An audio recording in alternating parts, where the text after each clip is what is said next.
Hello everyone, welcome to another kit review. It's with myself, Tom, and Harry. This time we've got hopefully an interesting video for you. We're going to be talking about Gear of the Year 2021. So appreciate we're now in 2022, but both looking back on 2021 and looking at what the best thing we bought was and the worst thing we bought. So being brutally honest with you guys, and then hopefully you can avoid making the same mistakes that we did. So Harry, do you want to kick us off?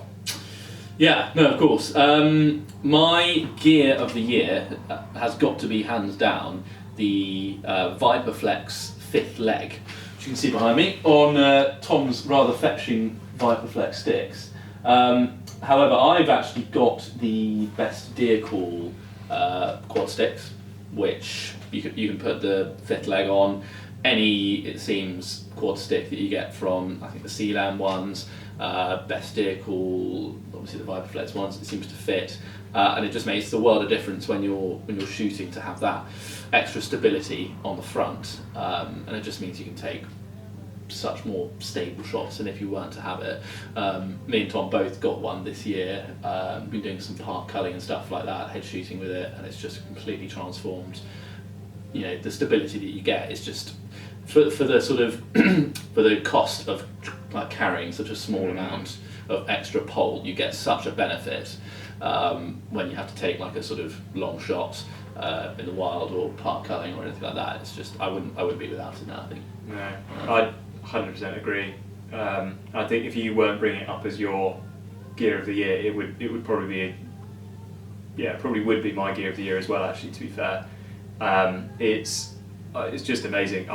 Even when it comes to sort of like zeroing a rifle or testing a group of ammunition, actually if you take a set of quad sticks out with a fifth leg, I don't find that I think, oh, I better do this off the bipod or I better use a bench. Actually I can get just as good results off that as I can off a bipod or a bench, really, actually. So it is really good. Yeah, it almost negates the need a lot of the time for a bipod. Yeah. Depending on what your ground's like, obviously. But no, they're just absolutely fantastic and relatively inexpensive when you look at the cost of, say, a set of carbon viperflex sticks. If you get just the sort of bog standard quad sticks that you can get from Bushware or Sealand or wherever, and pop a fifth viperflex leg on it, they are so stable. So yeah, mine without shadow of a doubt. Yeah. Fifth leg. How about yours? I'm actually wearing it. Oh yes, This, of course. Harkila heated gilet, which you may or may not be able to see. It's lit up blue at the moment, which means it's heating me currently on its lowest setting. Next one orange, so medium, and the next one red means it's going to burn a hole in my back. And I didn't really realise I needed one until I had one, and even then, when I first was wearing it, I thought, yeah, it's okay. It's nothing kind of revolutionary.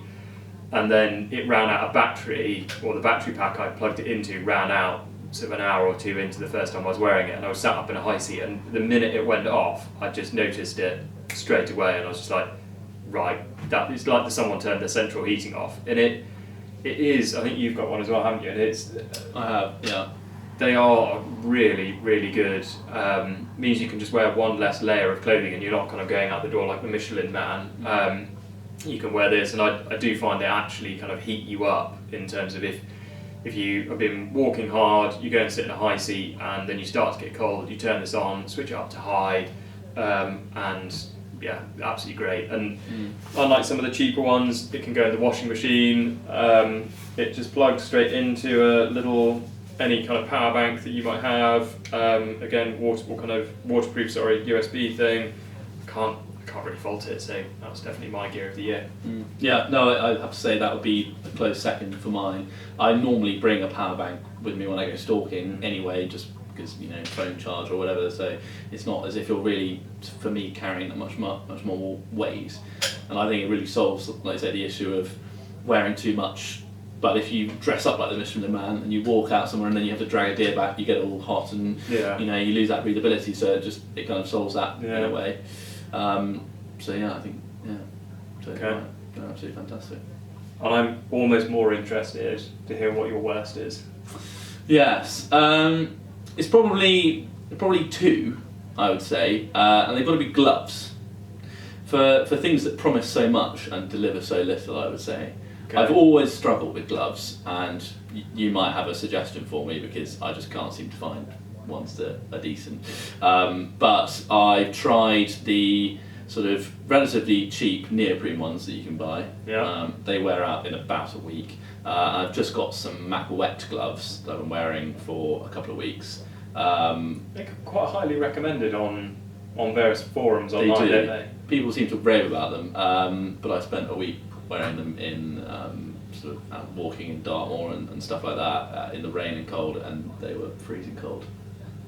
So what, are they literally just a layer of neoprene, or have they got a liner as well? I don't know what material they are, but they're some sort of special material, is my understanding of them. And they say that they get, they're warm even when they're wet.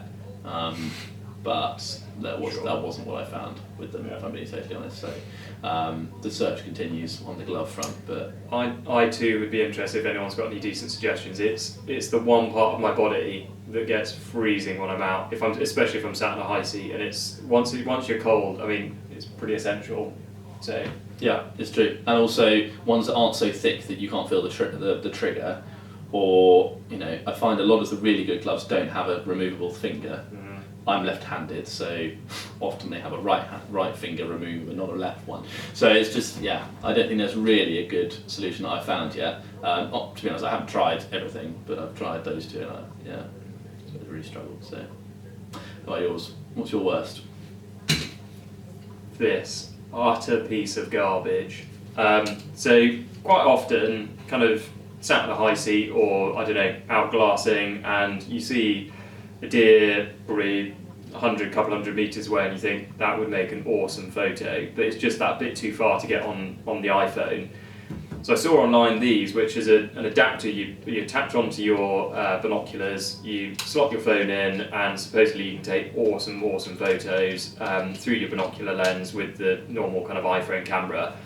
I should have known because it was about £7 or £8 off Amazon, and it's an absolute waste of time.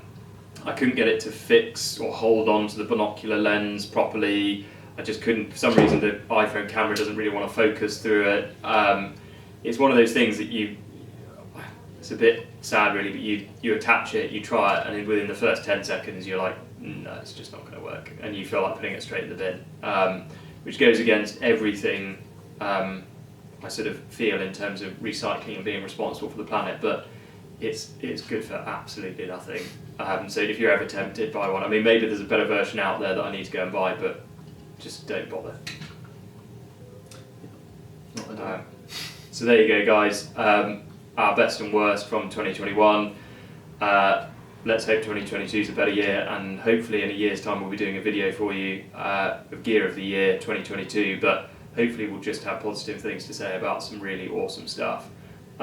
In the meantime, we've got a few other videos coming up of individual reviews of specific products, hopefully some good ones, hopefully some bad ones for you as well, so you know what to avoid. Stay tuned.